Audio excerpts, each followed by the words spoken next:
But then I don't know how I'm gonna say y'all words. This is becoming a challenging feat. I am a warrior. Hey everybody. Hola, hola to the people that are watching. It's nice outside, so I might not see nobody. Hey, it's the middle of the day. Hola, people. What is y'all doing over there? I don't know if y'all want it. I don't know. Circle is getting a little wide. I just be forgetting how heavy I am now. Hey, y'all. Ooh, my arm. I slept. And when I be asleep, sometimes I don't even be worried about how I'm sleeping. Hey, everybody. What y'all doing? It's Saturday. It's nice. Some places it's not nice. Some places it's cold. Some places it's about to get. Y'all see that the upper northwest is about to get a blizzard next week? Happy Sabbath. Did y'all see that?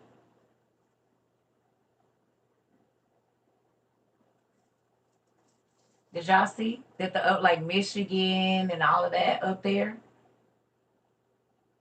Y'all having a hailstorm in Philly, really?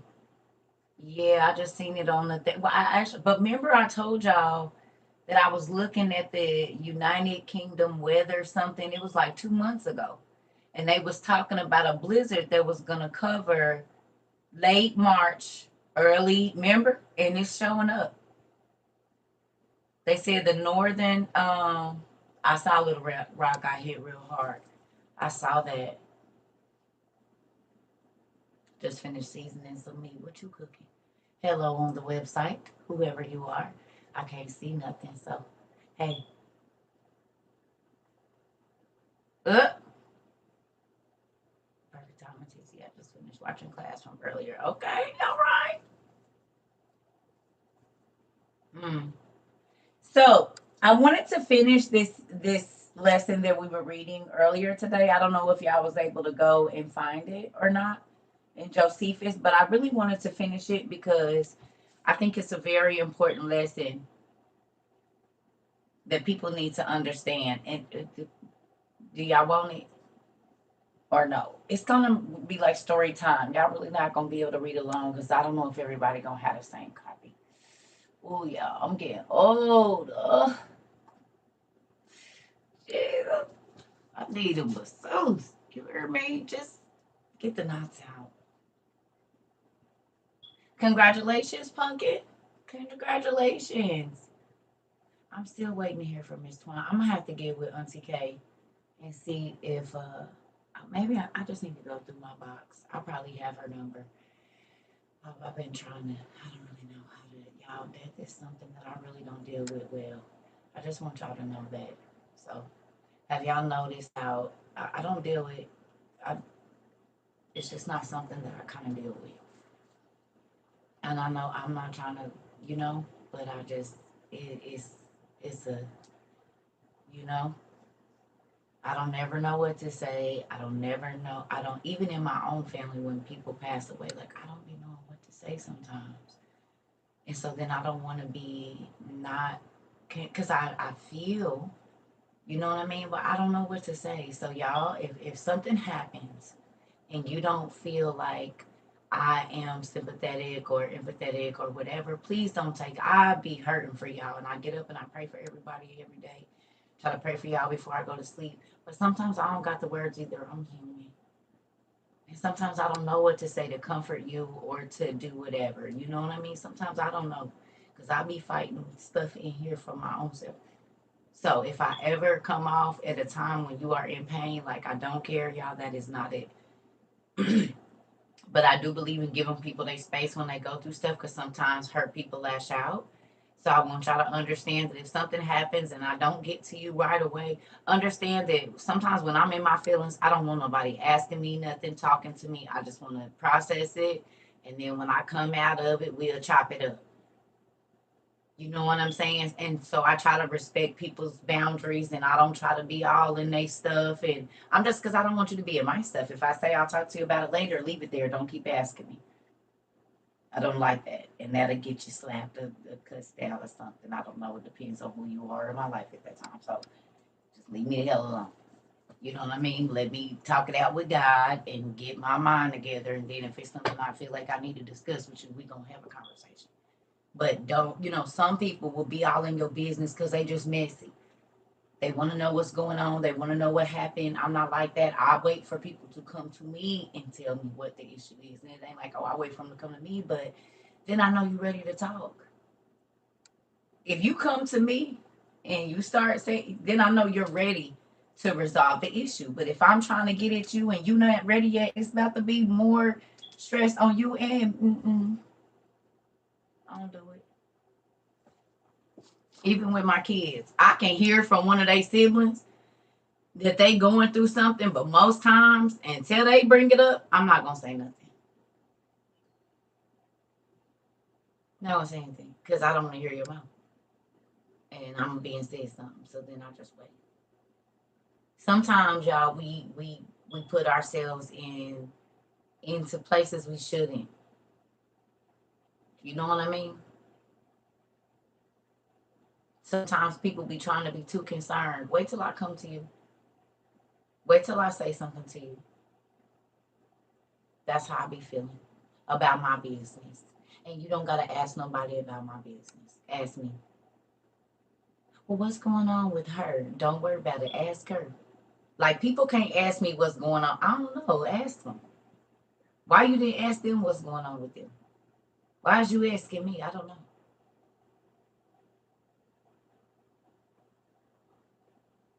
I don't know. And that should be your answer. When people come asking you about somebody else's business, it should be, I don't know. Why you didn't ask them? That keep you out of a lot of mess. And they be like, I was just trying, okay, well, why you didn't ask the person you asking about? That is going to be the best person to tell you what's going on in their life. Why is you asking me? You look like you seem like you trying to be messy. Because if you really wanted to know, you're going to call the source, right? Or no?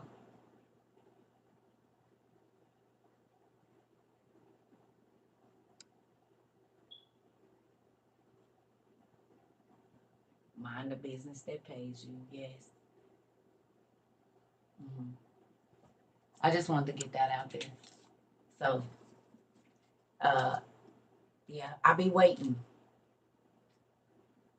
If you met with opposition when you're trying to help, make sure it's your time to help. Everything in its appointed time. Sometimes we try to run in and it ain't our time. You're supposed to wait till the appointed time. They already got whatever is going on. Divorce, whatever. Just wait. Just wait. Just wait. Okay? Anyway, story time. So here's this. So y'all know we know that Saul and the troops that showed up, right? Did anybody go try to find this story? Anybody? Speaking before it's time, yes. And oh, the feeling it give you in your stomach. Oh my God. Baby, listen here. Auntie didn't before she knew she was called to speak to people. I could just say all kinds of stuff. But before I understood the power of words and who God had called me to be. And so I would just say stuff. But living with the regret of saying some stuff you're not supposed to can be years of that. Every time you think about it, you feel it in the pit of your stomach. Even if God has forgiven you, be like, oh God, I wish I would have. Ooh. Because words stay with people longer than you punching them in the face. That's going to heal in a good week or two, depending on, how severe the beating is. But whatever you said to them, it can stick with them until the day. You call somebody dumb, stupid, ugly, fat, too damn skinny, whatever. This is why people are changing their bodies from whatever to whatever. A lot of times because someone said this, or people are flashy, or whatever it is, because someone said to them this. And it changed their whole perception of their whole entire life for the rest of their life. You poor, so they strive to be rich. You're ugly, so then everything they do is about beauty. You're stupid, so they learn. You know what I'm saying? Like it's this whole. And God said, but I never said that. remind yourself when somebody try to tell you who, what, when, or whatever that you are. Say, did God tell you that? Because if God didn't tell you that, I don't take nothing but what He say about me. Because He created me, so you, in your opinion, don't really mean nothing. Because if my Creator don't say it, why should I worry about what you got to say?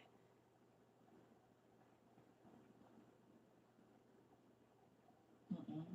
There's absolutely no reason for me to be worried about what a human has to say. And that human can't put me in heaven or hell. That human cannot say, "Well done, thy good and faithful servant." So then your opinion of how I live my life doesn't matter because you didn't give me my purpose. Is y'all getting this? If they did not give you your purpose, they cannot define your life. It don't matter what they say. Because you're listening at the top of your game and it's still going to be somebody to say that's not good. So then what? Whose report will you believe about who you are and where you gonna be? Hmm.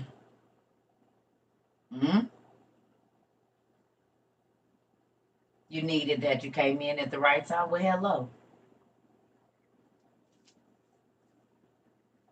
Oh wow. Yeah, it's happening, honey. Everywhere. I know. Every time I go, it ain't nobody either. It don't even be three. It don't be nobody. Yeah. I just want you to know that. Because people that are angry at you because you didn't stay around or whatever will try to make you feel like you're a horrible person or because you chose to change.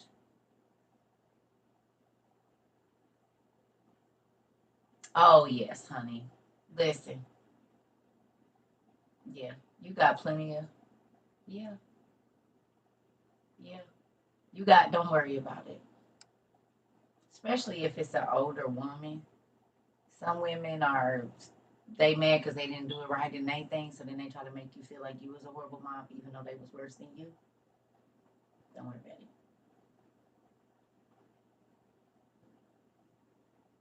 Mm-mm. Don't worry about it. Don't even worry about it. Okay, so here we go. All right.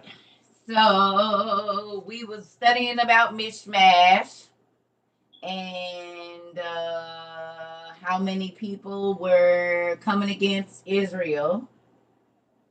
And we got down here to how many forces by answered in battle. I'll say skip. They hid themselves in caves. All right. This is where I was trying to get y'all to. Is y'all ready for the story time or is we doing? Is we doing it or is we doing it? Is y'all ready?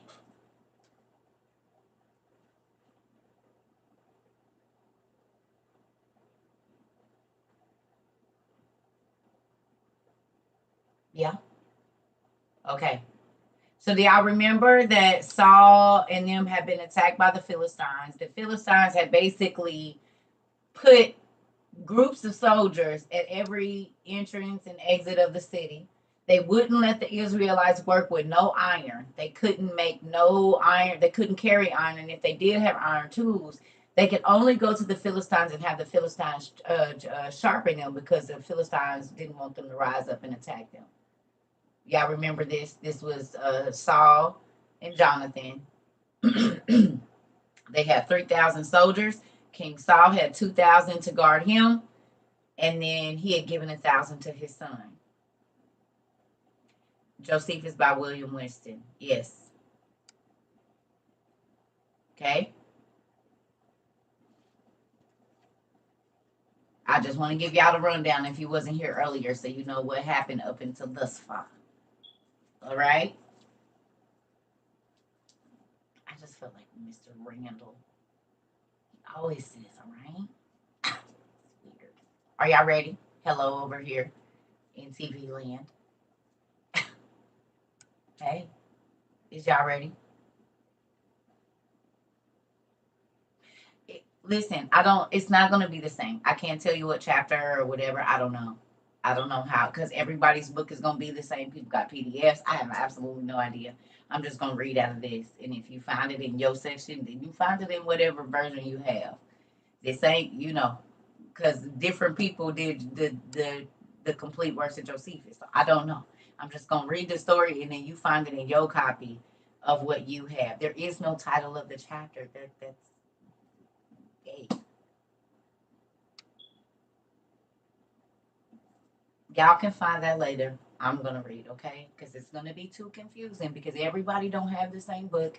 Everybody does not have the same author. Some people have downloaded this. I just said that. Everybody don't have the same edition, so the pages ain't going to be the same or nothing. So I'm going to read, and then y'all find it when you find it, okay? I told you the book. Okay. All right. Okay. It'd be too hard. This ain't like the OTP. I don't know who got it and what they got. So, okay. So it says, but when the people about Saul observed how numerous the Philistines were, they were under a great consternation, and some of them hid themselves in caves and in dens underground. But the greater part fled into the land beyond Jordan, which belonged to Gad and Reuben. Gad and Reuben. Y'all listening? Who are Gad and Reuben?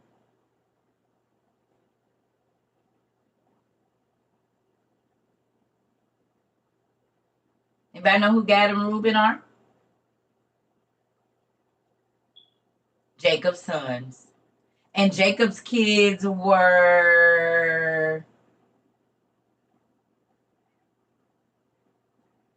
the patriarchs, but what were giants?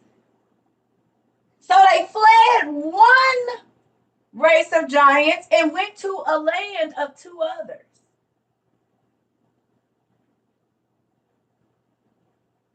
The Israelites were under siege by the Philistines, who we know were shape-shifting people, seafaring people. We know this. And we know that one of these people was Job's brother, because he was a part of the Philistines. Right? So could you imagine trying to fight against some giants that you get on water and they can swim faster than you now that they're in the water?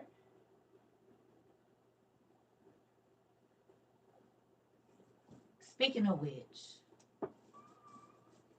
who has ever, okay, on Netflix, y'all, I got turned out today. My Spanish folks. Do I have any Spanish people in here? Any Spanish people? Anybody Spanish? No? Yeah. Spanish? Me. See. Okay. Aha! There we go. Okay. All right. So have y'all watched the show Citadel Invisible? The Invisible City that's on Netflix? It's all in Spanish. But when I tell you it's mind blowing, did y'all see it? Y'all done already seen the Invisible City? For everybody that ain't Spanish. You did? Oh my God. Y'all. You gotta go watch it. It's on Netflix. It's called The Citadel Invisible or The Invisible City. Y'all. Movie night. Nephew. Baby Girl Black. If you got Netflix, y'all, and it's in Spanish, so you're gonna have to read.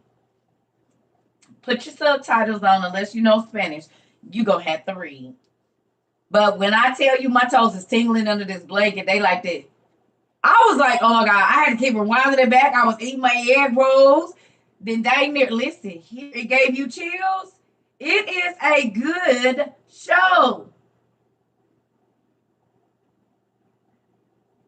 It's for language class. It's called Citadel Invisible, which means invisible city in Spanish. Ooh, wait. First three shows, you about to be hooked. Two. First two shows, you about to be hooked. No, yeah, first two shows, you about to be hooked. The Invisible City. Oh yes. Oh freaking yes. I said, oh, this is class homework. I only got to the third show and then I fell asleep. So I'm gonna have to get back up and while I'm coloring this evening, that's why we do a class early because I'm gonna color. Anytime I find a new show, I gotta get my crayons out and color. Is it scary? No. I mean, I don't know if it's scary to you. I can't say if it's scary or not. I don't know because everybody's form of scary is not the same. So I don't know. You just have to go check it out and see. I can't say what's scary to you or me. I don't know. Hmm. Oh yes. Don't nobody tell it, but it season 2 is getting interesting. Oh, you already watching it? Ooh, what love! Oh, so y'all be holding out. Y'all be holding out. So y'all already be knowing. Y'all know I don't be having time to watch that much TV.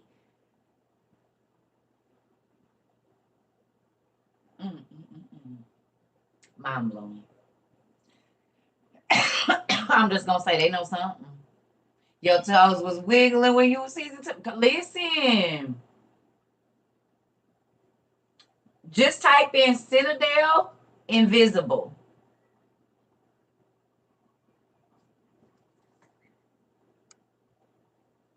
Got it on pause. Listen here, it's real good. I said, ooh, ooh, ooh, this good.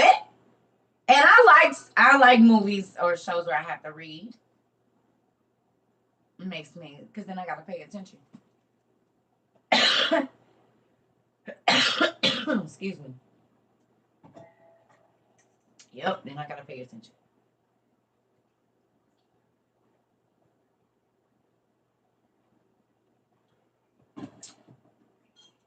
Yes. Yes. I think y'all gonna enjoy it. You told me it was good. Or did you tell me about that day? I just seen it today. So y'all know y'all be telling me about a lot of stuff. So if you did, thank you. I just seen it. I was scrolling. I was scrolling today and I'm like, because I forgot I finished The Witcher.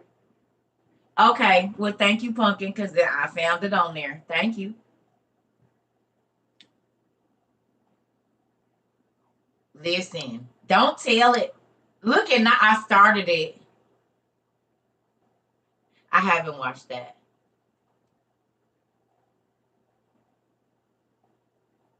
Okay. Well, it looks like y'all already been on it. Good. I like that we have fillers all out everywhere. We have fillers in anime. We have fillers in what is it called? The Japan manga. We got fillers everywhere. We got fillers in the occult. We got fillers in the church. We got fillers everywhere. So that we are getting information about so many different things. Can I ask y'all a question though? Don't this make watching TV, just everything in life, feel more relevant? You cannot feel disconnected from life when you start knowing all of this stuff. It should make you more feel more connected and more alive to see and read and understand instead of just walking around and life is mundane. You should be getting surprises every day with the knowledge or a word and then looking that up or seeing a symbol and like, oh, it's right there. And that should make you smile. It should make you very happy that you are not walking around blind, even with the news, even when you used to walk in Walmart and walk past all them aisles. Now you pay attention to the stuff that they put out. Whereas 4 years ago, you probably wouldn't have paid attention to no disaster preparedness food or none of that. You would have been like, well, somebody probably going camping.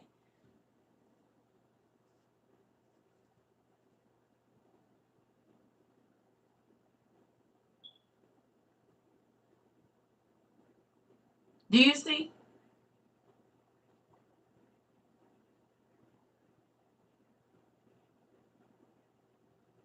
You become more alive when you understand knowledge, wisdom, and understanding Y'all came here to start getting certain knowledge, maybe things that you had heard about, thought about, never heard of. God allowed me to show y'all the connections of how it's connected. That's the wisdom. And the understanding is, dang, it's all around me. On the food, on the clothes, on the cars, in the church, in not in the church. It's everywhere. Oh my goodness, these words mean it's everywhere. Just like today, for me to know that there's a place called Mishmash, and we say mix and match, mix and match. I know that's where they get that from. What's crazy is, wouldn't you say that a mermaid is a mismatched being, or half cow and a half human, or a half lion and half bird, or ain't that mismatched too? An angel and a human mismatched. Those things are not supposed to go. They're not mates. So it's funny that they named the city Mishmash, or Mitch Match, or Mix and Match back then, and the beings that lived there was mixed and matched, even though they wasn't supposed to be.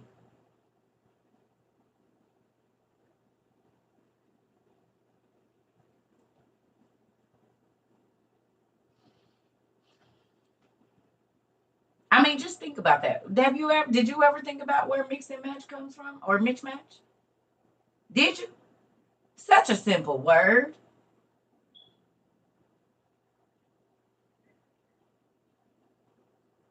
Where did it come from?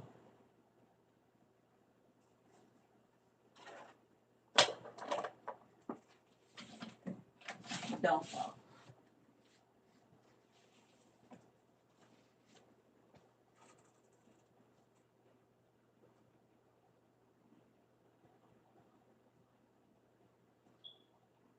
Etymology is important.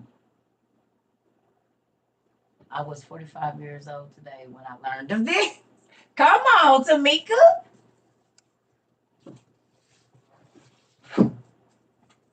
Do you see?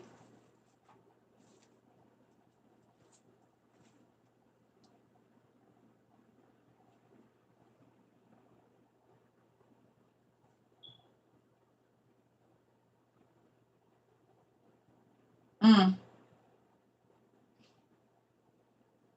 mm. Make you think about all the beings we see in our books, right? Aren't they mixed and matched when you see an eagle with a, right?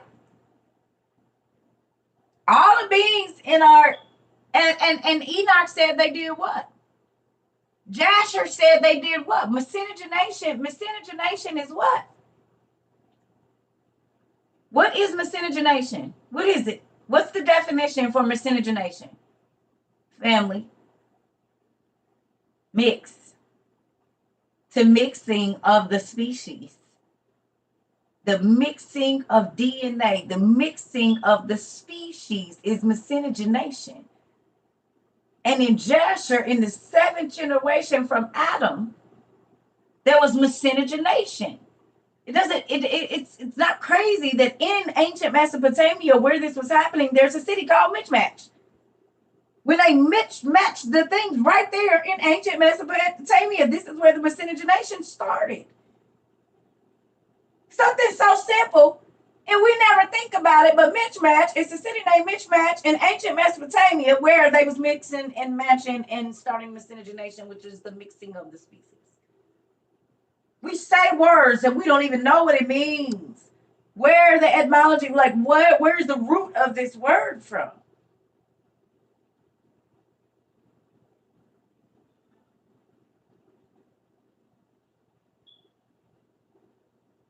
A harpy is a bird and a human.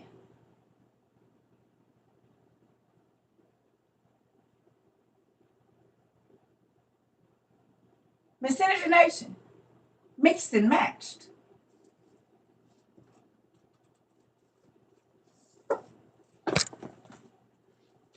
Right?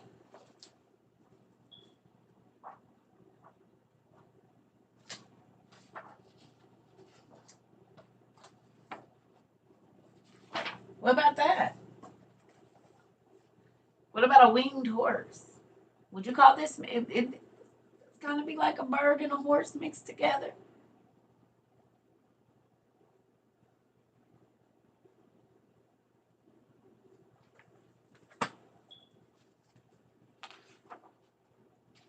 Mm.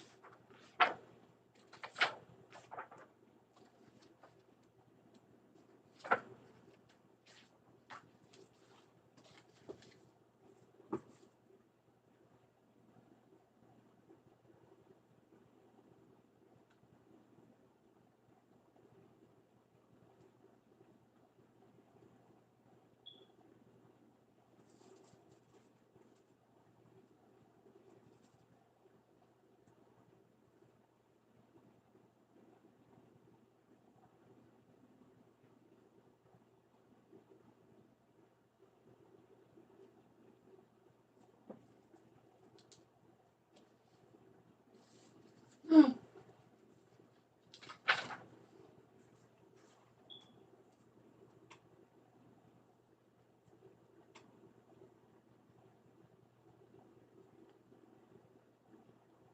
Are you telling me all this if you ain't never seen one before? How is you pointing out what all of that means?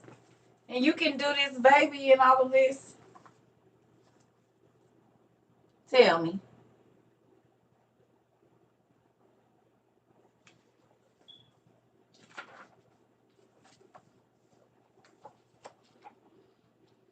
Hmm. Mismatch, maybe?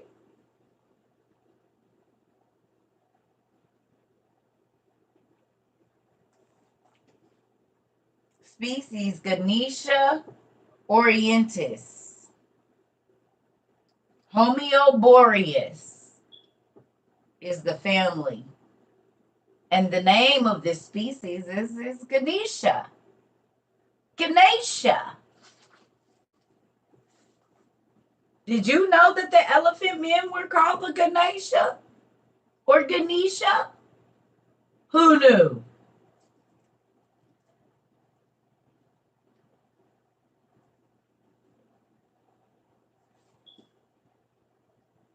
These are the people that the Israelites was fighting. This is why they were scared to go to war.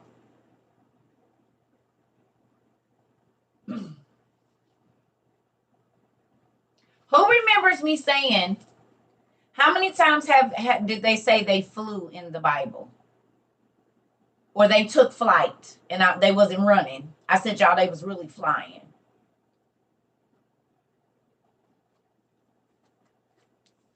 Okay. Well, we about to keep reading this. I'm going to show you something here in a second. Okay. All right. So it says, but Saul sent to the prophet and called him to consult with him about the war with the Philistines and the public affairs. So he commanded him to stay there for him and prepare sacrifices, for he would come to him within 7 days. So Saul sent word to the prophet Elisha. If I'm not mistaken, I believe this is Elisha. No, it's not Elisha.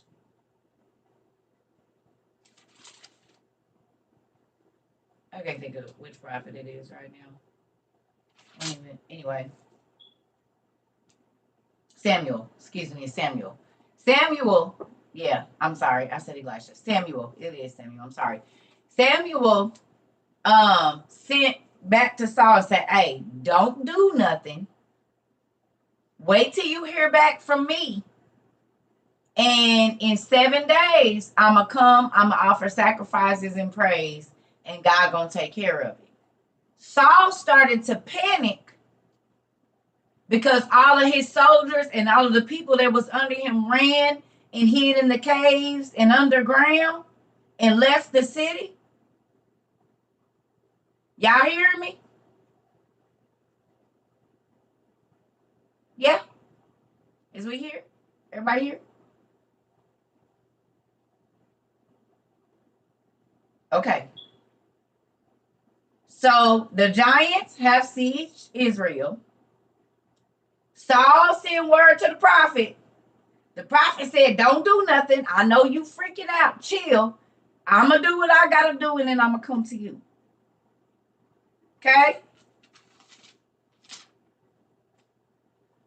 Oh, okay. So he told him. Now listen, he said, but Saul sent to the prophet and called him to consult with him about the war and the public affairs. So he commanded him, so Samuel commanded him to stay there for him and to prepare sacrifices, for he would come to him within 7 days, that they might offer sacrifices on the seventh day and might join the battle with their enemies. So he waited, as the prophet sent to him to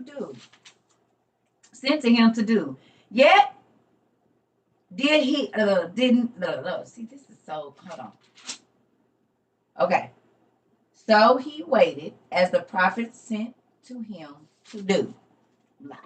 Yet did not he, however, observe the command that was given him. But when he saw that the prophet tarried longer than he expected, so the prophet didn't come the day he said he was going to come. Okay? Yeah, I'm sorry. I gotta get in this light. Okay, because I put this purple on there and I cannot see it. All right. Tarry longer than he expected, and then he was deserted by his soldiers. He took the sacrifices and offered them. And when he heard that Samuel was come, he went out to meet him. But the prophet said he had not done well in disobeying the injunctions he had sent to him, and had not stayed till his coming, which being appointed according to the will of God, he had prevented him in offering up those prayers and those sacrifices that he should have made for the multitude, and that he therefore had performed divine offices in an ill manner, and had been rash in performing them. Saul could not wait for the prophet Samuel to get there. So he stepped in the prophet's place and did what the prophet was supposed to do.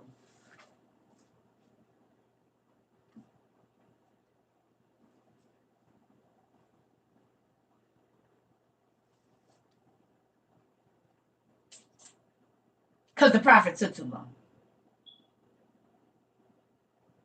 The prophet gave a direct order. Follow these instructions. Wait till I come to you. Don't offer no sacrifices. Don't do nothing until I come to you. Saul waited the appointed time. But when he didn't come on the seventh day, at the time he said he was going to be there, he did it himself. He took it upon himself. Out of order. Come on, Danielle. How many times has God gave you an instruction, told you to wait, and because it didn't happen down to the minute, you took it upon yourself to play God in your life and fix it, and it ended up being worse off than what it should have been.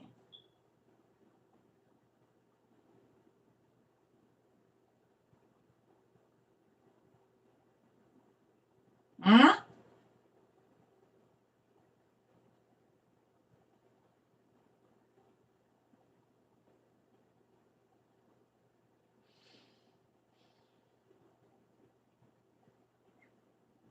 God said, wait, and you said, no, I'm gonna find it myself. I'm gonna get it myself. I'm gonna do it myself.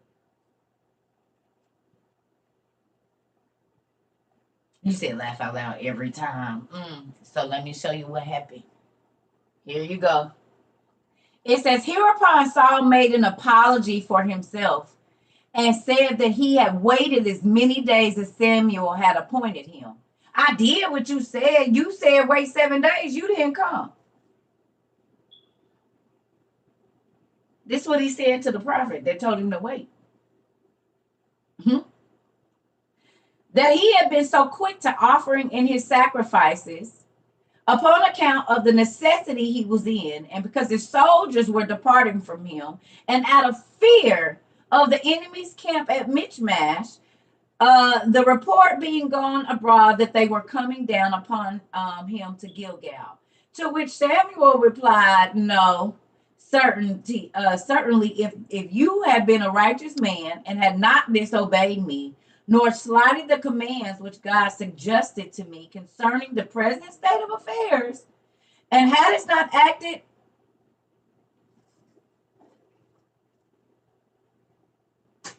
sorry, and had not acted more hastily than the present circumstances required, you would have been permitted to reign a long time, and your posterity after you. So Samuel, being grieved at what happened, returned home. But Saul came to the city of Gibeah with his son Jonathan, having only 600 men with him, and of these the greater part had no weapons. So do you see? Did y'all get that? The prophet said, no, no, no, no, no. Don't try to blame this. No. You did what you wanted to do. This is why people used to want to cut their heads off. Mind y'all, he's talking to the king. Y'all do realize that he's talking to a king. He said, what are you talking about, bro? He said, no, don't try to put this on me. He said, well, you didn't come. King was like, well, you didn't come when you said you was going to come, so I just did it. And I was scared because all my soldiers didn't let. He said, nope, no. You're not going to excuse this away. You did what you wanted to do, and now God is basically going to take the kingdom from you and your sons. He said, if you wouldn't have disobeyed, God was going to let him rule for a long time. Going ahead of God don't get you what you want. As a matter of fact, it pushes you further back from what you're asking for.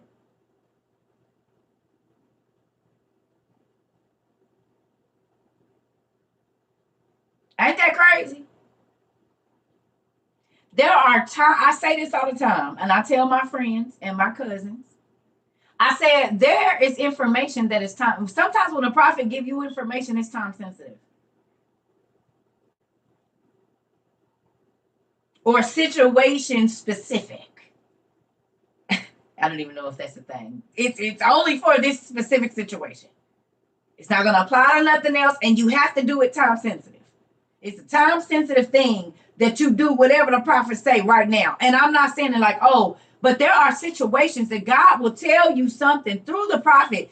This was a time sensitive situation and a specific situation in which to do things, because had he have listened and done it, because there was instructions about what they was going to do once the time was up.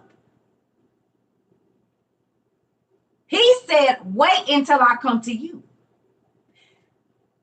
Even though he said 7 days, that part after that was wait till I come to you. And then I will go with you and we will do this and God will. But because fear, which is the spirit of who?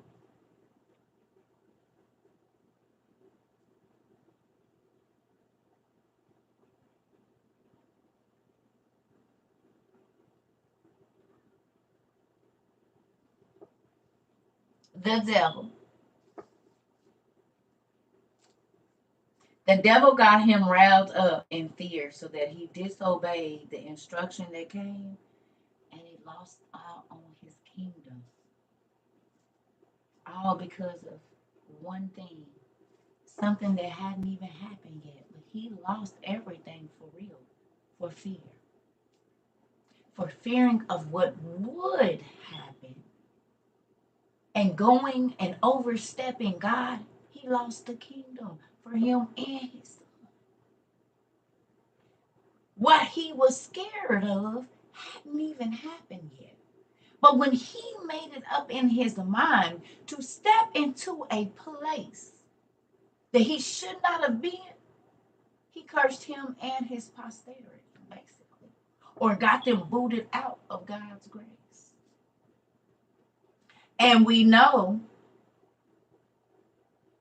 from the witch of Endor, what is that, Second Kings or wherever that is, that Saul got so desperate because God got tired of him being disobedient. He started going to the witches and the warlocks to get a word, the same ones he used to kill. And she brought up Samuel Shea, the prophet. And the prophet said, even in his death, don't worry about it. You and your sons, y'all gonna die on the battlefield tomorrow. You ain't gonna have to call no. You ain't gonna have to go through nobody to talk to me. You got to be where I'm at. You and your boys. Mm. So even in death, the prophet was prophesying. His shade comes up and says, "Hey, bro, last prophecy for you. I ain't even gonna hit you with no price for this one. I'll be talking to you face to face tomorrow, soul to soul, whatever you want to call it. Tomorrow, you coming down here where I'm at." Ain't that crazy how when you get so comfortable in disobeying God that you have to go to his enemies to try to hear from him?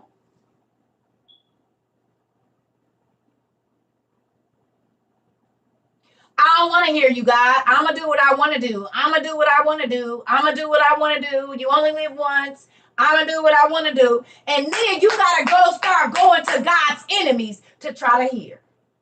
Because you so crazy and going in your own way, overstepping God and being God in your life. Well, go right ahead, because you lose out on stuff when you, as you can see, he lost the kingdom, not only for him, but for his sons too.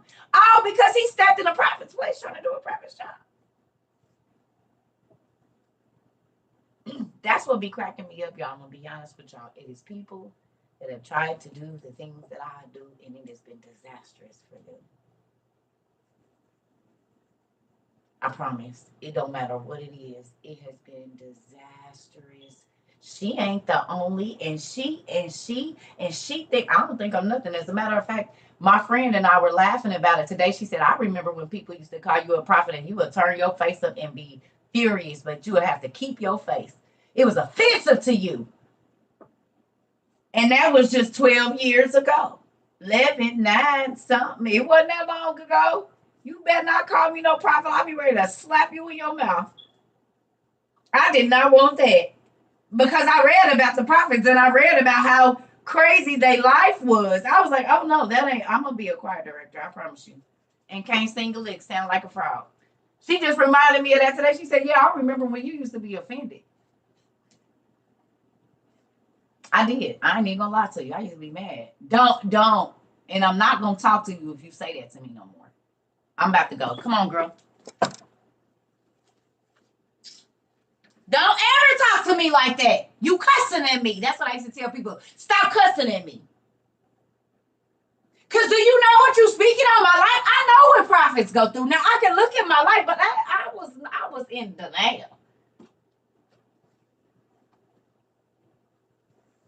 My godmother, I told y'all, I was the one that said, baby, honey, have you ever thought it? I said, no, that's not my life. Mm-mm. Mm-mm. I was 30 something, probably. I was like, mm-mm, mm-mm. No. She said, well, baby, that's why you be feeling like you bad luck to people, and this is why people don't like you. She said, have you noticed that you say something and then it happens and then the people are angry at you? Yes, mama, I don't know why they all hate me. She said, baby, sorry. A prophet's life is very hard and we live isolated lives and people don't like us and they try to hurt us for the things that we say, but they don't know it's God speaking through us. And she gave me the whole rundown. And I still said, oh, no. And then I had to start thinking back over my life like, girl, that's why the pastors didn't like you, the bishops, the choir directors, the deacons, because you can see. And then I started looking at anytime the prophet came into a place, folks was trying to shush them and get them out. Most times, especially if it was some craziness going on, they was trying to go put them in the room over there. Or trying to destroy their character so people didn't listen to what they had to say. But you know what I found out? From reading all of these things, it still happened. And then you know what? They was looking for the prophet. Go find him. Go see if he over there. Go see if he over there. You hear me? They be looking for the person that go find them. And the prophet be chilling like this, somewhere ducked off.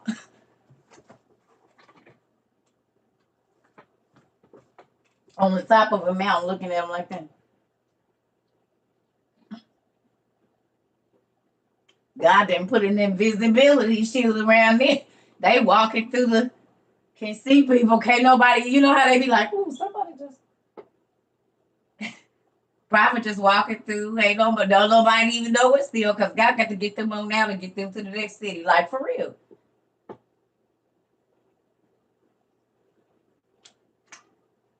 I'm telling y'all. Night flights.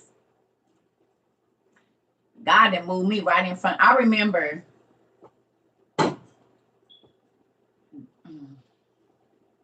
my mama was moving me from one city to another. And the person that was looking for me pulled up across the street from my grandmother's house as we was driving to the airport. I was in hiding.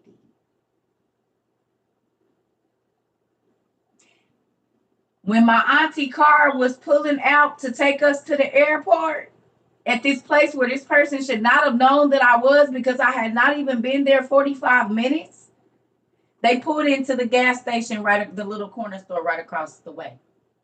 So if they would have wanted to ram my auntie's car, they could have did that to stop my mama from getting me to the airport. Then this person, 2.5 years later, shows up in the Western city 3 minutes from where I was living when I was pregnant with my son, and showed up in the Kmart behind me and said, hey,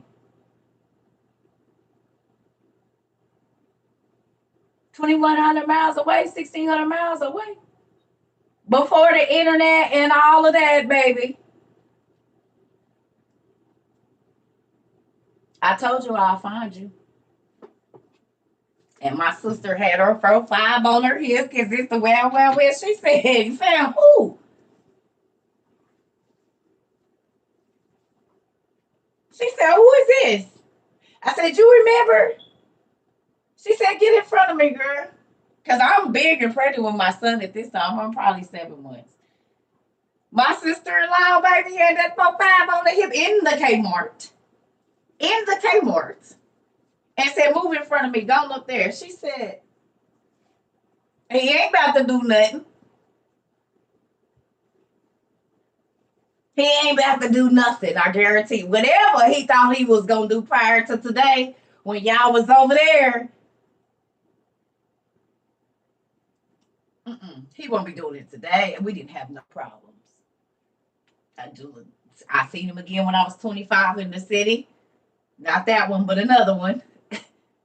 And I said, wow. Yeah, that's crazy. So that's how I know the devil ain't hunting me down for real. I don't know about y'all. I be having to jump whole states like, whoop, time to go. Wait a minute. Who here? Who? What? Oh.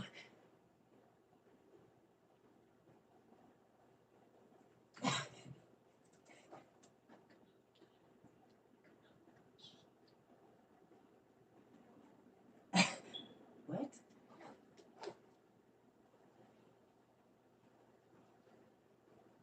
Real life. And it ain't because I did nothing to them. But some people will not let you go. Some people, you become so instrumental in their life that they don't want to let you go. No matter if they treat you right or not, you are their source. And they would rather have you damn near dead and have you with them because you are the only feeling they get. If they don't siphon your energy, they don't have none.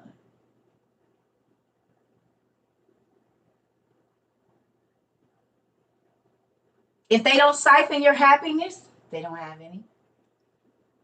If they don't siphon your ideas, they don't have none. If they don't siphon your life stories and steal them for themselves, they wouldn't have a life either. Yeah. So y'all be thinking I'm just crazy, but no, I'm not. I'm Trying to tell y'all hey, my prophet life been crazy since the beginning, you know, and that's why I was like, no, I don't want that. Mm-mm.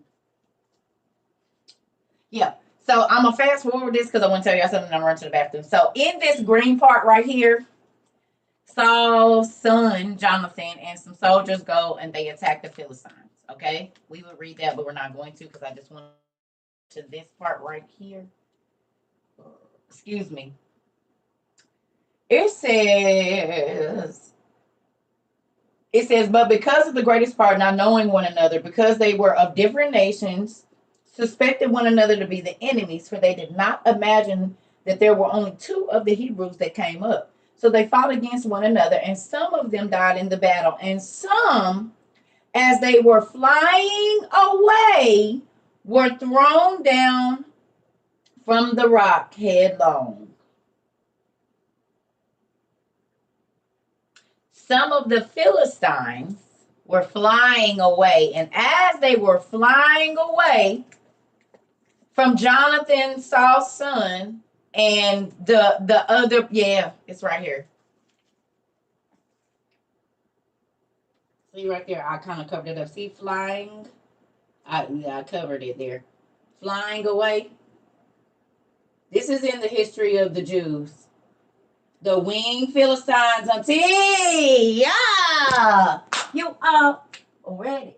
I knew where I was going. You all already knew where I was going. You all already knew where I was going. Oh, you all ready? Yeah, auntie. Y'all remember when we read Holland Thecla and it said he flew to Iconium? He had taken flight to Iconium.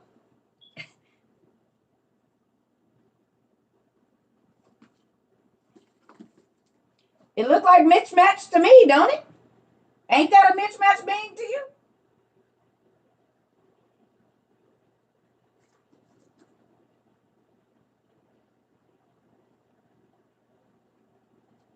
Oh, shoot. Y'all remember in the. Don't fall.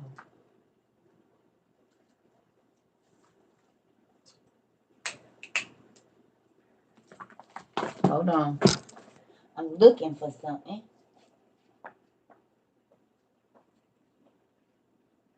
Now, don't that make sense that if they daddies can fly because they was angels, they can fly? Angels can fly. And if they had kids, wouldn't their kids be able to fly? And if they slept with a horse, wouldn't the horse, if it gave birth, it'd probably give birth to, oh. And then there was flying snakes or flying reptiles that probably wasn't here at first. A dragon is a flying reptile. Well, it says that they went into the reptiles, the fish, the birds of the air, and the animals of the field. And they all had wings. The angels did. So if they mate with a horse, that would probably give the horse wings. If they mate with a snake, flying dragon maybe. Yeah. What you think?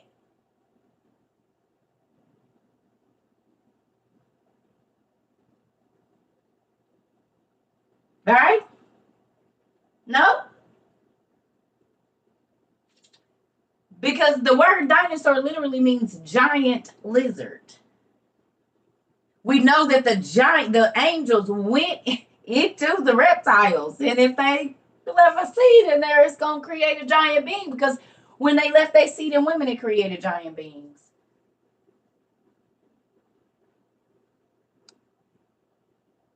When they put their seed into regular sized women, giants were born. So if they put their seed into a snake or a cow, why is the minotaur so much bigger than the regular bulls? He shakes a regular bull is not gonna shake the ground like that.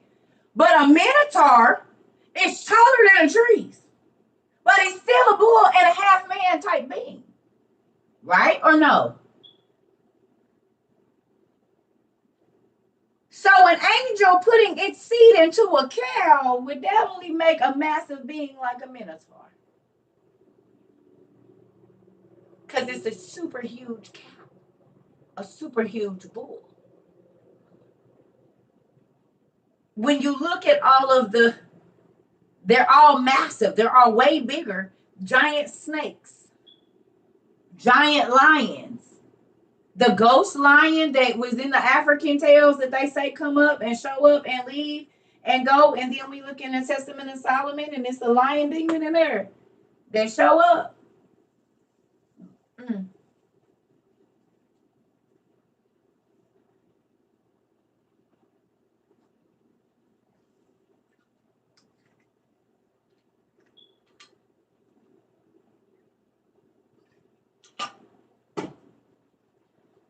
I'm just saying. I'm just saying.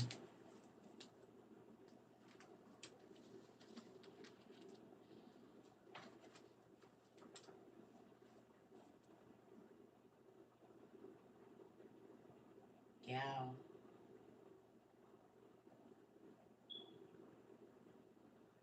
I studied this 12/22/2020, 6:25 a.m. Hiram, talking about Hiram. That's so crazy. This is why it's good to write down the dates in your books that you were studying and stuff. See, 9/20/2022. So this was last year we were studying this. I'm just looking through here to see what we got. Okay. So I want y'all to see that part. And then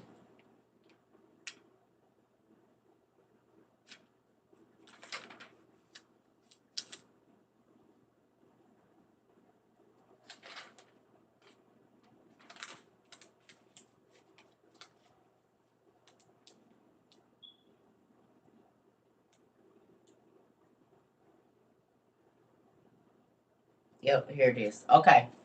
I'm gonna run to the bathroom. And then I want to tell y'all about what else Saul's disobedience cost him. Are y'all ready? I need to turn on that thing. Hold on, y'all. Let me put some water in this thing. It is dry in here. So I got that air purifier on, but it's cool.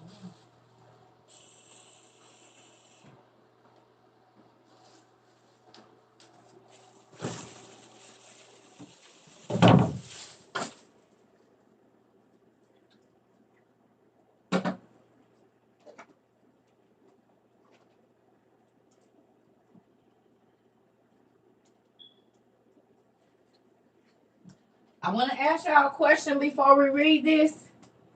Is y'all ready? Itchy, itchy, scratchy. I want to ask y'all a question before we read this. Have you ever done something and then immediately you felt like you wasn't alone? Like you could have cheated. And then all of a sudden it's like you looking over your shoulder. You don't feel comfortable. Have you ever felt like it was something attached to you as soon as you did that? You have, auntie? Maybe you, okay. Just keep that in your mind. Kind of run through some instances, and I'll be right back. Okay. Keep thinking about that. Not in a negative way, but just run through the times that you can remember feeling like that for me, please.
Excuse me.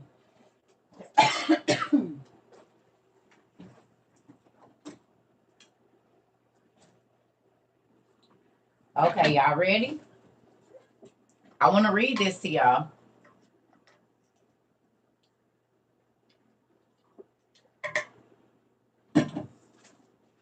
Y'all ready?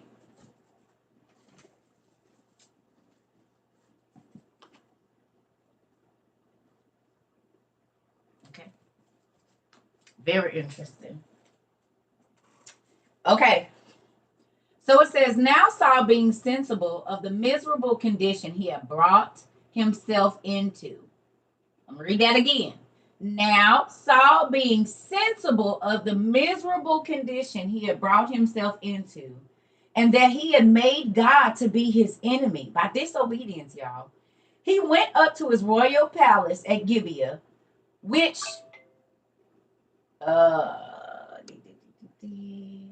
name denotes a hill. So basically, Gibeah means a hill. And after that day, he came no more into the presence of the prophet. And when Samuel mourned for him, God bid him leave off his concern for him and to take the holy oil and go to Bethlehem to Jesse the son of Obed and to anoint such of his sons as he should show him for their future king. So basically, once God stripped Saul of the kingdom, he didn't even go around Samuel no more. And God told the prophet, do not pray or ask me nothing about Saul. I'm done with him. You do not want to get to a place of disobedience where God won't even listen to the prophet for you. When most times God won't even let prophets, if they living right, he won't even let their words fall to the ground. What that means is, even if God didn't tell him to say it, God gonna make it happen just because the prophet said it, because he respects them that much. So you mean to tell me God, you can get so far in disobedience to God that he will tell the prophet, don't talk to me about them no more. I'm done. What you gonna do is shut up talking to me about Saul and get up and go down there and get Jesse's son David, because he the new king. I got nothing to talk. I gave Saul the kingdom. He kept doing what he wanted to do, stepping in places that he shouldn't have, making himself more than what he was, and so now he ain't got nothing. I don't want to talk about it. And this is how Saul ended up at the witch house.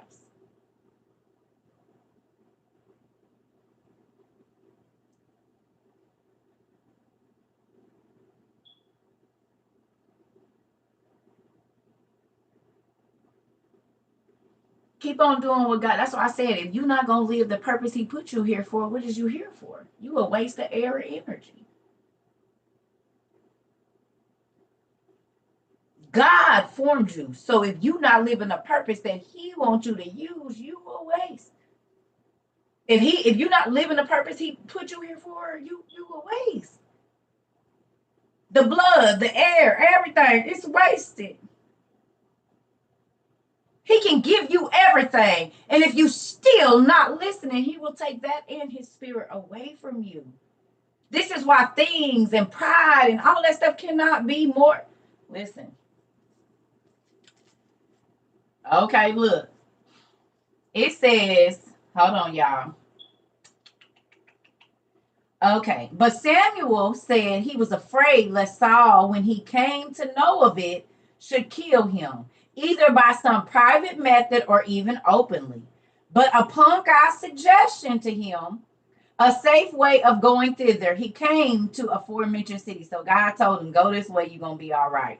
And when they all saluted him and asked what was the occasion of his coming, he told them he had came to sacrifice to God. When therefore he had gotten the sacrifice ready, he called Jesse and his sons to partake of those sacrifices. And when he saw the eldest son to be a tall and handsome man, he guessed by his comeliness that he was the person who was to be their future king. But he was mistaken in judging about God's providence. For when Samuel inquired of God whether he should anoint this youth, whom he so admired and esteemed worthy of the kingdom, God said, men do not see as God seeth. Thou indeed hast respect to the fine appearance of this youth, and then esteemest him worthy of the kingdom, while I propose the kingdom as a reward, not of the beauty of bodies, but of the virtue of souls. And I inquire after one that is perfectly comely in that respect. I mean, who is beautiful in goodness and righteousness, and fortitude in obedience. For in them consists the comeliness of the soul. So God said, you think he a king because he look like a king because he's beautiful on the outside. God said, that ain't what I'm looking for. I'm not looking for a man that's gonna have good judgment. He gonna live in righteousness. He gonna obey what I say and listen to my will. You think he a king because he look like a king, and I'm telling you, looks is deceiving.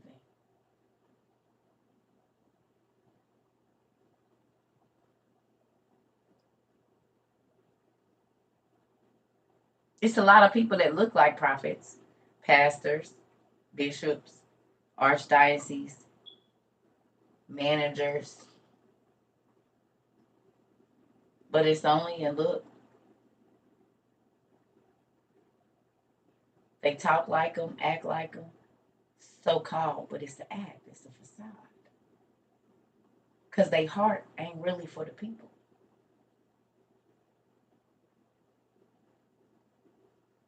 It's not.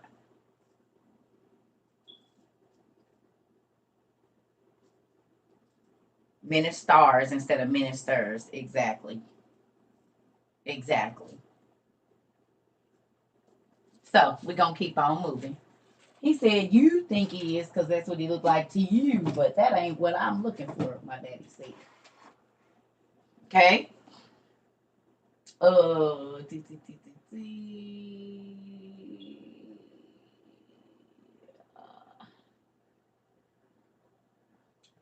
hold on one second. I'm trying to get to the part. Oh, okay. Yeah, we there. Okay, we getting there. Okay. So when God had said that, Samuel bade Jesse to show him all his sons. So he made five other of his sons to come to him, and all of whom Eliab was the eldest, Aminadab the second, Shammah the third, Nathaniel the fourth, Rael the fifth, Asam the sixth. And when the prophet saw that these were no way inferior to the eldest in their countenances, he inquired of God which one of them, or which of them, it was whom he chose for their king. He said, so they all good looking and everything. You said you don't want that. And when God said it was none of them, he asked Jesse whether he had not some other sons besides these. And when he said that he had one more named David, but that he was a sheep herd, I'm sorry, he was a shepherd. I'm a sheep herd. I'm sorry, I thought I was going to say a sheep herd. I can't see. But that he was a shepherd and took care of the flock, Samuel bade them call him immediately, for that till he was come, they could not possibly sit down and feast. So basically, we know for a fact that David is going to be made the king. That's not the part where I'm trying to get to. So I'm going to go down because I want to. Okay, here we go. Here we go. Let's do this. So I'm going to skip down. So it says Samuel, when he had given him these admonitions, went away. But the divine, listen now, but the divine power departed from Saul and removed to David, who upon this removal of the divine spirit, y'all, this about to get good, to him began to prophesy. But as for Saul, some strange and demoniacal disorders came upon him.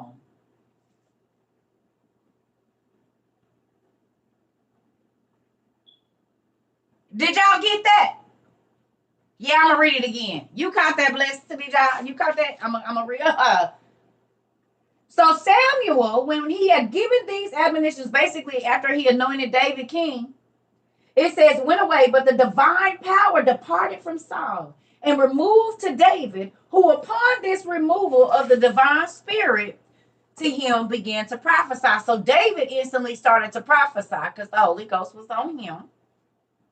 But as for Saul, some strange and demoniacal disorders came upon him, and brought upon him such suffocations as were ready to choke him, for which the physicians could find no other remedy for this. That if any person could charm the passions by singing or playing the harp, they advised them to inquire for such a one, and to observe when these demons came upon him and disturbed him, and to take care that such a person might stand over him and play the harp and recite hymns to him. Accordingly, Saul did not delay, but commanded them to seek out such a man. And when a certain stander by said that he had seen in the city of Bethlehem a son of Jesse, who was yet no more than a child in age, but comely and beautiful, and in other respects one that was deserving of great regard, who was skillful in playing the harp and in singing hymns, and an excellent soldier in war. He sent to Jesse and desired him to take David away from the flocks and send him to him. And for he had a mind to see him, and having heard an advantageous character of his comeliness and his valor. So Jesse sent his son and gave him presents to carry to Saul. And when he was come, Saul was pleased with him, and made him his armor bearer, and had him in very great esteem. For he had charged his passion, and was the only physician against the trouble he had from the demons, whensoever it was that it came upon him, and this by reciting of hymns and playing upon the harp, and bringing Saul to his right mind again.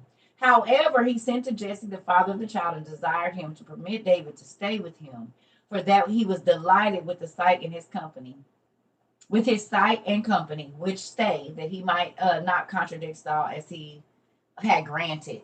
So who knew? Because see, KJV tell you that a tormenting spirit, in the KJV, it say a tormenting spirit came on Saul. It don't tell you that the spirit used to choke him until he almost died and let him go every night. That was the torment. Could you imagine going to sleep and every night you wake up choking because it's the demon sitting on your chest choking you until you about to die, and then he let you go. And then choke you again and let you go. And then choke you again and let you go. And then choke you again and let you go. That is a punishment that God sent on Saul for not listening. Not only did he lose the kingdom, that was his punishment at night. Demonic torture. So when you read it in the KJV and it said a tormenting spirit, that God sent a tormenting spirit on Saul, as soon as the Holy Ghost and the anointing left, the tormentors came, and he wasn't dead yet. So he suffered until the day that he died. And because the Holy Ghost left him 9 times out of 10, bro, can't make it. You want to keep disobeying what God is telling you to do? Keep acting like you don't hear him? What if he send the tormentors for you before you go to hell?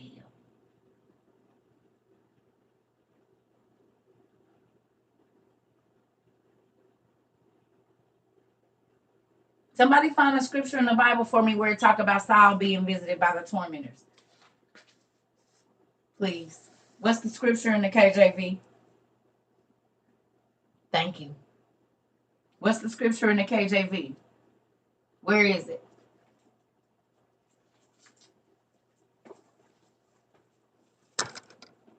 Tell me this Bible don't be juicy. Now you see why I said you got to get the other books, because they got the meat of the story. Oh, thank you so much. I appreciate that. This is why I be telling you, look up, and all of this came from me just getting with the KJV and looking up every word that my godmother, she told me, she said, baby, you read it, but you got to study. Look up the words, look up the meaning. Just like every name in here has a meaning. Every name that's mentioned in the Bible, it has a meaning. And most times it's reference to the story, which is so crazy. 1 Samuel 16 and 14. Thank you, Auntie. Thank you, Miss Judy. 1 Samuel 16 and 14 is this story. But there it just says that the tormenting spirits would come on him at night and David would have to play.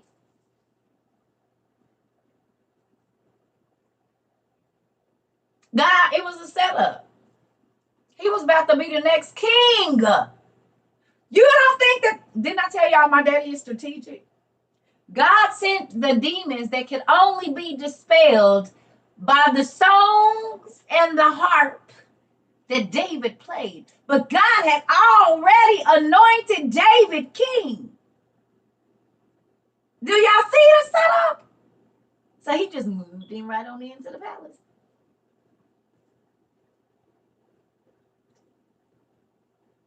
Genius. That way you already get used to being in here. And not only that, I'm going to make you be his armor bearer, so he ain't going to go nowhere without you. I'm going to make it to where he can't live without you, so he can train you to be king. Because you about to take his job. So you get to see how a king is treated. You get to see how a king, and you get to see what happened to a king that don't listen to me.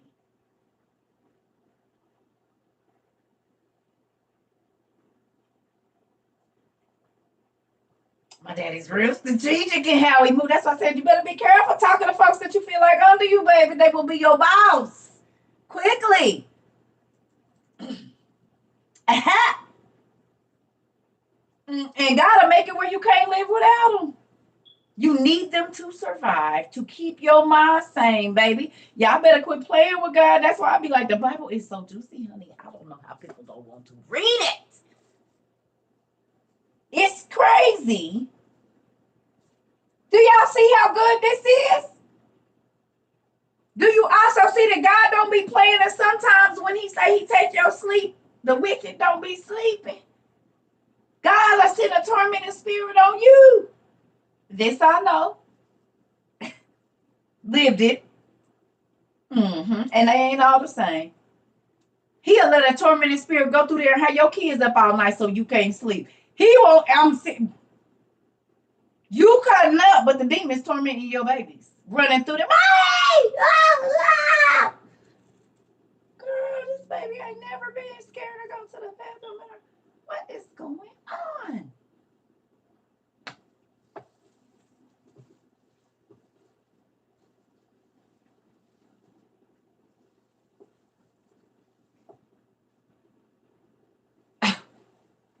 Listen. Now do y'all see why I don't be knowing where God is a fluffy God. He is. He is a loving, make your toes wiggle, make you cry, make you happy, always thinking about you type daddy. Get it. But he a gangster too. He a hairbuster and he don't play. He's the boss. He's the Don. And he run everybody, including demons. Y'all read the Testament of Adama, didn't y'all? The hours of the night and day. Right? Y'all read that? Where it said even the demons have to get homage at a certain time. They can't do no sin in a certain hour of the day. The wells, y'all read it. The 12 hours of the day and the 12 hours of the night. Uh-huh. And if you haven't, it's a good read.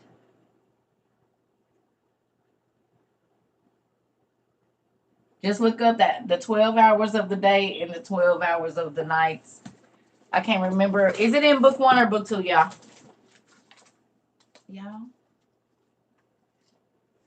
I think it's in book 2. Nope. It's in book 1 at the back.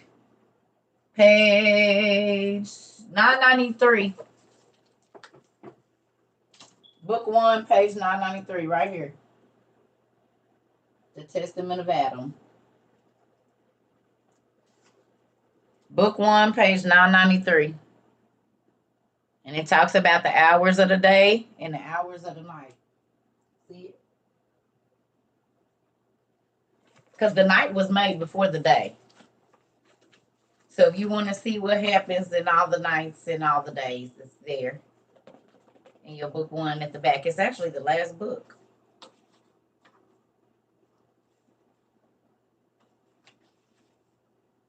You're new here. Am I having Bible study? We're having class. It's not Bible study, but it's Bible study, but it's not Bible study. This is the university. Hello. Nice to meet you. I'm Dean Circa. You are more than welcome to come where we study the word in its entirety. And not just what they sell at church. If you're a 66er, you'll probably want to buckle your seatbelt because you're going to learn a lot here. There's former 66ers here as well. Some of them are part-time 66ers. They cheat on their church with us. And yeah, they did cheat. Some people they got kicked out because they can read the word now. They're like, Pastor, that ain't what happened. Oh, I forgot I can't say that in here. Folks that got kicked out of church and they sorry, y'all. Yes, honey, they cheat on their church with us. Who used to cheat on their church with us? Tell the truth and shame the devil. Who's still cheating on their church with us? I'm a freed 66 Miss Gray. You are funny. And still do. And still cheating. And is. Oh. Ooh. We is y'all sad piece. Look at that. Sometimes side pieces are more fulfilled. No, I'm just playing. This is a joke. If you new here, we have all kinds of humor. What's what?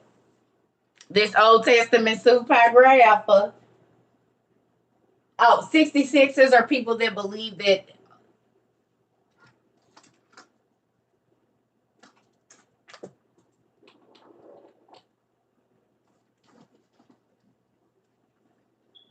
it's only 66 books of the Bible.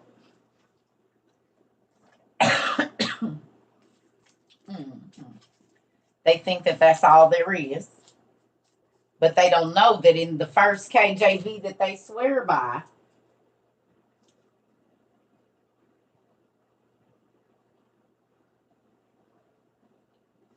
that the table of contents had the Apocrypha in it, which is extra books of the Bible. Right? Right, Auntie? Thank you for my book.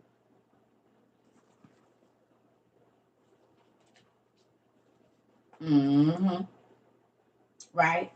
So over here, we study the Bible in its entirety. Like we read Enoch, we read Jasher, we read the 12 patriarchs, which is the brothers of Joseph that have their own stories.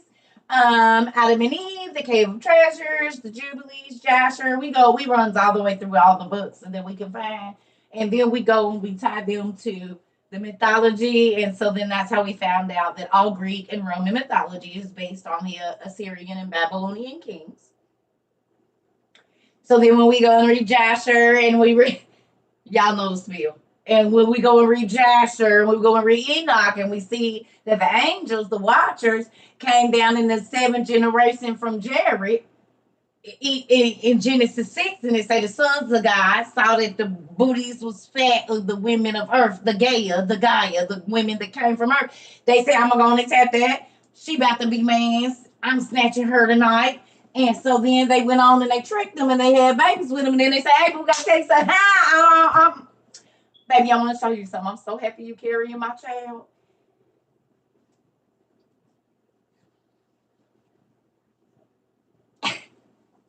Y'all know it's coming. Y'all already know it. Let me see if I can do it. Please don't let me pop out on elastic. Okay. All right. Here we go. All right. Yeah. Okay. And they like, what's going on? Baby, what you gotta tell me, babe?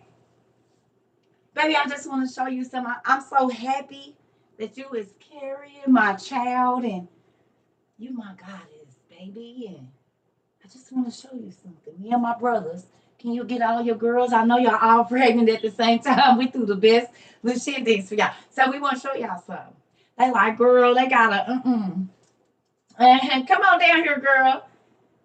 I know that's crazy. We all got pregnant at the same time. Yeah, he said, come on, Dad, y'all. Oh, he asked you to come outside too? I wonder what they planning, girls. Okay, I'll see you in a minute, girl. I'm on my way. Uh-huh. Yeah, I'm cute, girl. I already got dressed. You ready? Okay. All right. You got everybody? We gonna be so cute in our little pregnancy photos, girl. I wonder what they even playing for us. A boat ride or something. I don't know. Okay, I see y'all.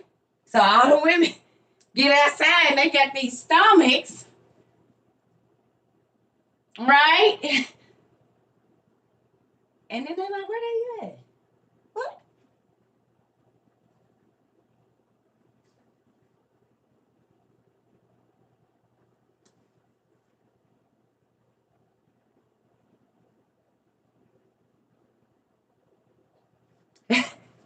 Cause they husbands, the men they was pregnant by, showed them their true form after they got pregnant.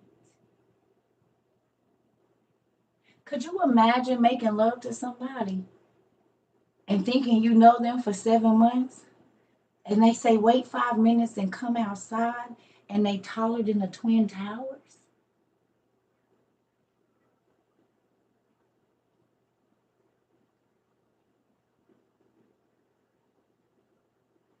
Could you imagine?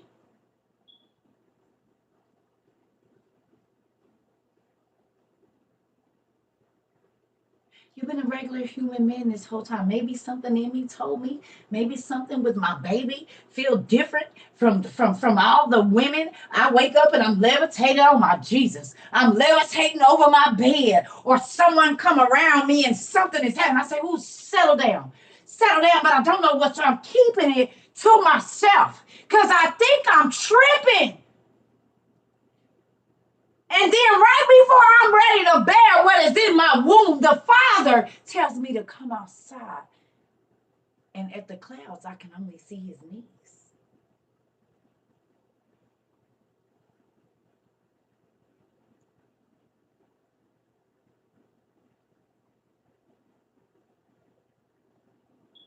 Could you imagine? We'd be mad if we found out it's another baby on the way. Or he cheated on us while we was pregnant. Or went out to dinner. I'm talking about if I go outside my house and the dude I've been talking to say, baby, I gotta show you something. And he grows to where his knees is above the clouds. And I'm pregnant.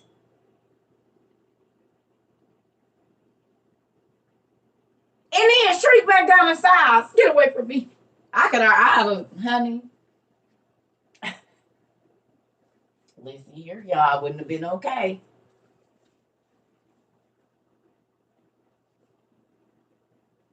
You said I'm not a female, but that's crazy. Well, it was female beings that had these abilities as well.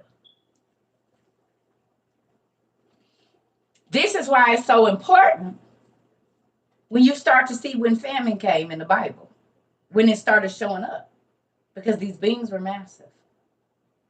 But we know that they hid themselves. And the Bible tells us right now. One, we know angels are shapeshifters. Two, Bible say you never know when you entertaining one.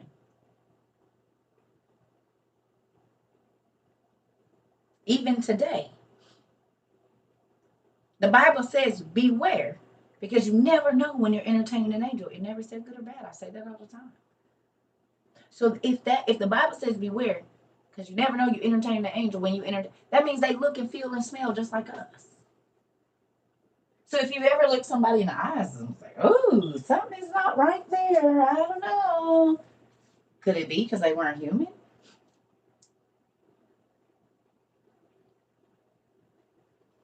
Oh, I don't know. It's just something dark about them. I don't know.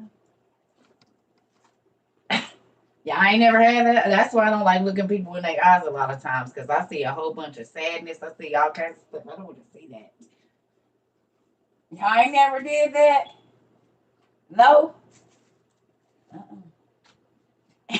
You, it just, I don't know. It's something about it. I can't put my fingers on it, but it's a little dark. And I ain't been wrong. No, this nigga was crazy. Ah, you tried to hide it, but I could see. You been coming around my house said you don't come and drive out by people's houses, but that's what you're doing now.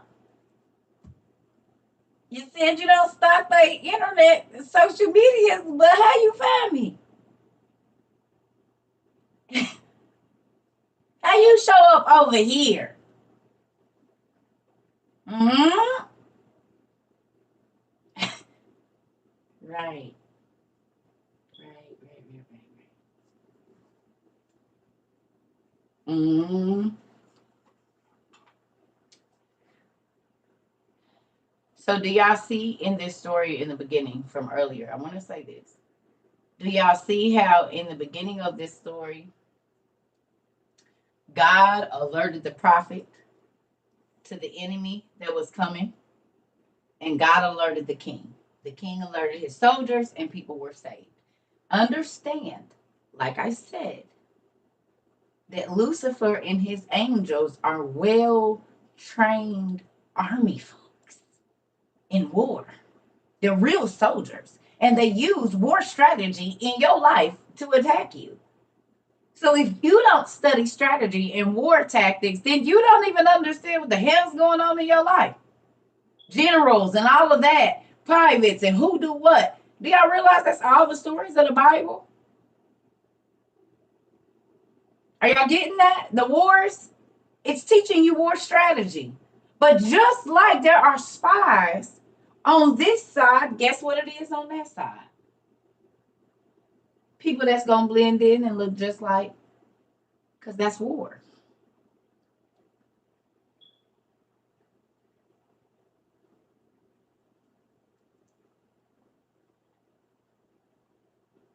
That's war. So then why are you all not familiarizing yourself with understanding war tactics and how the enemy moves in?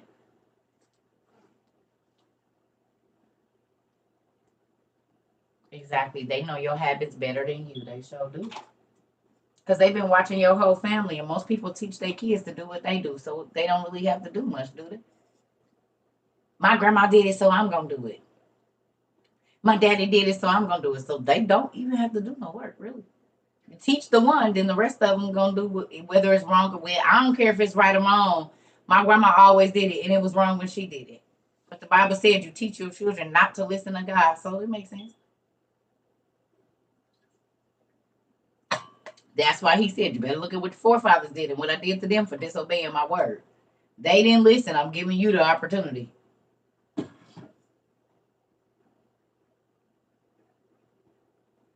Hmm. So that being said, did it change anybody's view about just being on, just blatantly disobedient to the things that God is telling you to do, knowing that you could be bringing a tormenting spirit on yourself? You could be bringing a, it ain't, and they just won't leave me alone. You did it to yourself.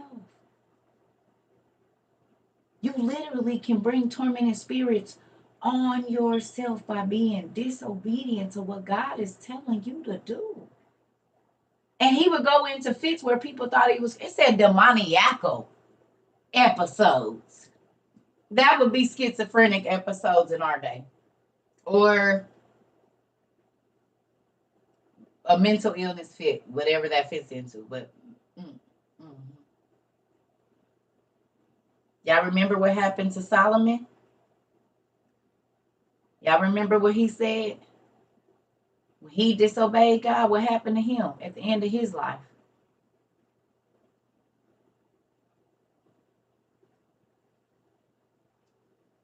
Y'all remember what happened? Then the same thing that happened to Saul happened to Solomon. He lost first. God took his favor. Then God took his spirit. He said, I was left to be a bumbling fool. People thought I was crazy. After God took the last from him, he was a bumbling fool. The wisest man on the planet, the richest man on the planet, was a bumbling fool because he stopped listening to God.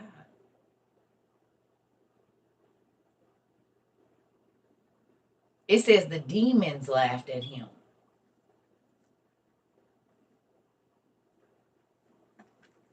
He said he became Solomon said he became a laughing stock to not only. So the same thing that happened to Saul happened to Solomon.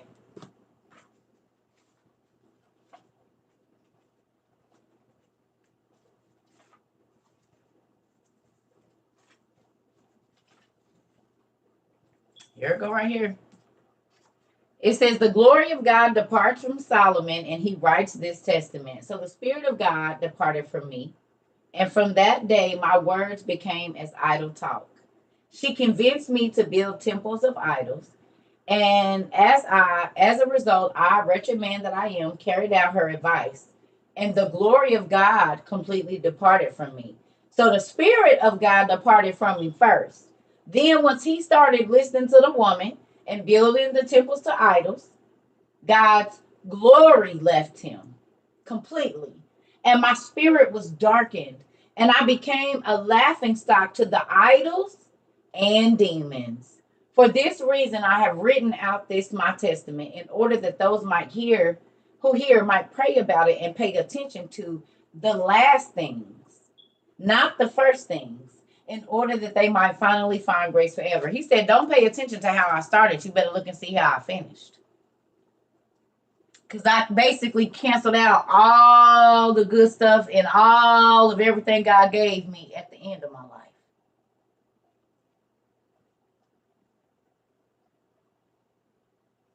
So both of them was being tormented and laughed at. How do you get laughed at by idols? How are idols laughing? And demons. Because maybe that word wasn't idols.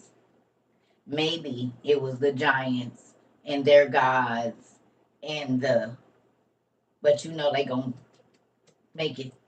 But we know who was living at that time. It was angels that were viewed as gods and their children that were viewed as gods, because Hiram Abiff ran with this dude. We know Hiram Abiff is viewed as Agamon or Agnor in mythology. He was a demigod.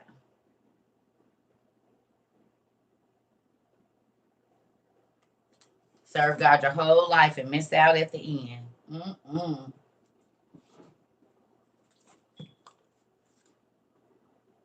It's book 1 and book 2. You get these on Amazon. It's a 2-book set for $54 or $56. I don't know. Did they take it off sale yet? And this has a lot of the books that used to be in the Bible that they took out. And it's the rest of your stories, the rest of your Bible.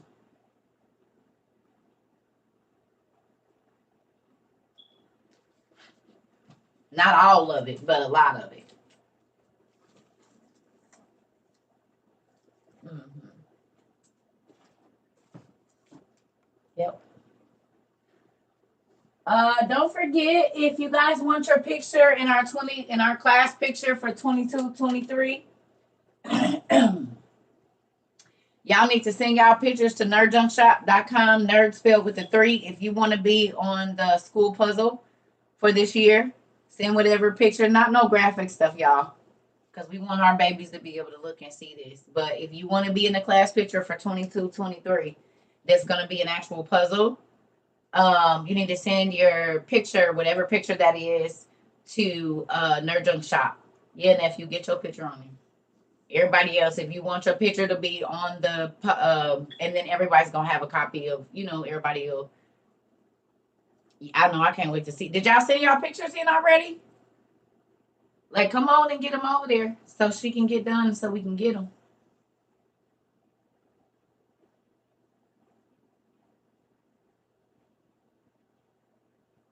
Okay. You sent yours? Okay. Okay. Y'all get y'all pictures over there so she can get them all on the puzzle. Because the more, the merrier. We trying to do it like a Where's Waldo puzzle. So you got to get you know what I'm saying? So the more pictures, it's going to be like, where in the world is Waldo?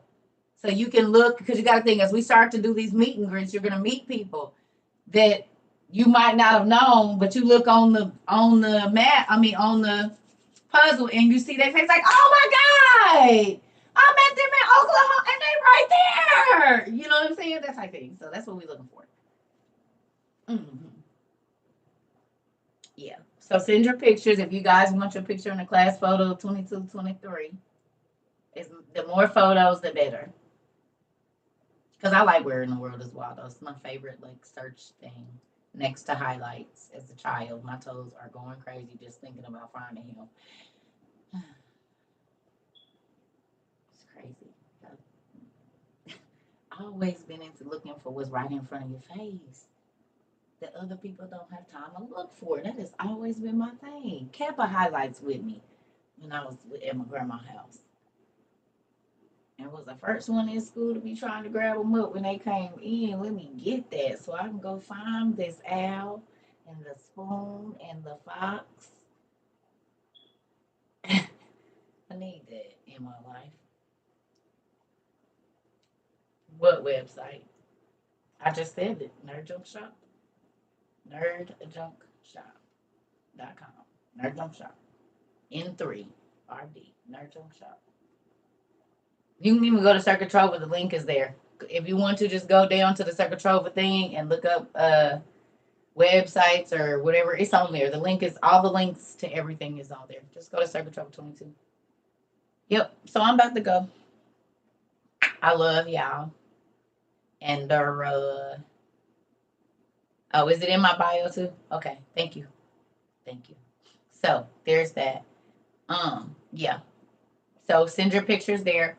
And then also, I hope y'all are submitting one 15-second video to the website to Circuit Trova 22 for the contest. For all of this disaster preparedness stuff, y'all, because I want to try to get it out before we go to Tennessee. So please hurry up and submit them. So a couple of days before I leave, I can go ahead and send that out. Okay? Please and thank you.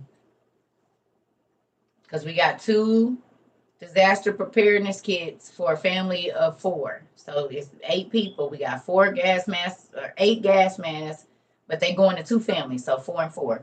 And then some other stuff, water filtration, skin, blah, blah, blah, blah, blah. All the other stuff that's in there. So you have to submit that to Circuit Trova. Go to the contest tab there. You get 15 seconds. You only get 1 submission. If you submit more than that, you knock yourself out. You disqualify yourself. We need 1 submission of who, fill out, put the address of where the stuff, that's part of the form. You gotta fill your address out, name, where it's gotta be sent to. So if you pick, if you ain't even know what's coming, it's just gonna show up. I like that kind of surprise better.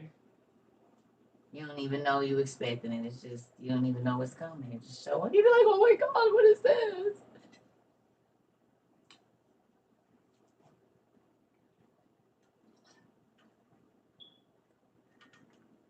Yeah.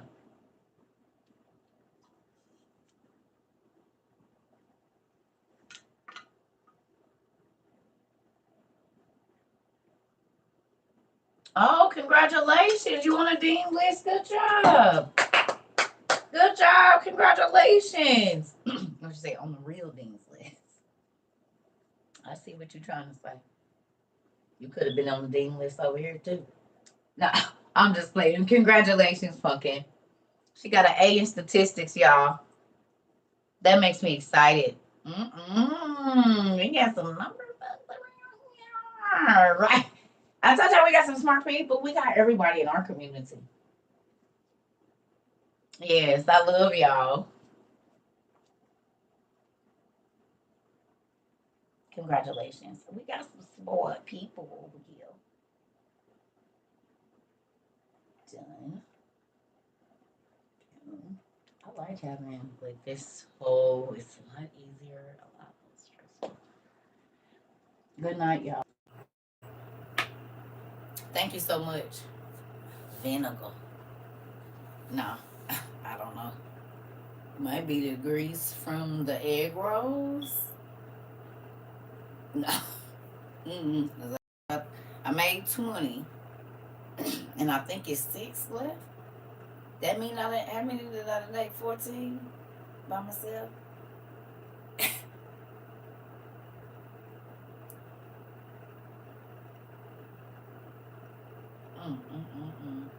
Don't make no sense. Yep.